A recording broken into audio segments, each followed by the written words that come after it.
لەبەرەوەی خۆتان نزان لە 26 داوامی قوتابخانەکان نەماوە بەڵام ئێمە منهجێکی باشمان خوێن بوو و ڕێنمایە تەندروستیەکان ڕێی پێ نەداین ناوەندەکانی خوێندن بکەینەوە بۆ ئێمە لە وەک وەزارەتی پەروەردە بیرمان کردەوە کابێ ئالەتێکی تایبەت دابنین بۆم تاقیکردنەوە یەکەم ڕێنمایەکانی تەندروستی جێبەجێ ئەەکەین کە دووری قوتابی خوێنکار و بەوەجوات تاقیکردنەوەکەین ساڵانی تریش امتحانەکە لەسەر 6 بوو ئەم ساڵ بۆتە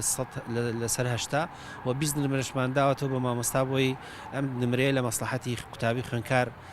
بەکاربێنێ و پرسیارەکان جاران 50 لە 150 هەڵبژاردبوون لە 150 با بڵێن نووسینەکی بوو ئەو هەشتای ئەمە کردومانەوە بە لە 140 یعنی ئەویشمان کردەوە بە 50 بە ڕێژەیەکی کەمتر و لە ئیپەروەردە تەوانەمە داغڵەکرێ سیستمی ئیپەروەردەشمان گۆڕیوە بۆی کێشەی سجلات و تۆماری نمرەکانمان لای بەڕێبەرەکان نەبێت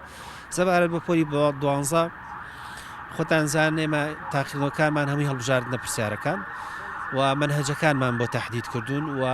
لە هەموو هەرێمی کوردستان هەموو مامۆستای هاتووە فۆرمێکمان ناوەتێ بەپێی بابەتەکەی پێماوەتەوە چەندی خوێندووە و ئەو چەند خوێندنە بۆتە هۆی ئەوەی کە ئێمە دراسەکەین لەو بابەتە شتێکەمتر بکەین بۆی لە مەسلحەتی قوتابی خوێنکار بێ بە تایبەتی دوانزەکان خۆتان زان ئایندەی وڵات یان ئایندەی ئەم قوتابی خوێنکارانە بۆ زانکۆ پەیمانکان بەو ساڵەوە بەندە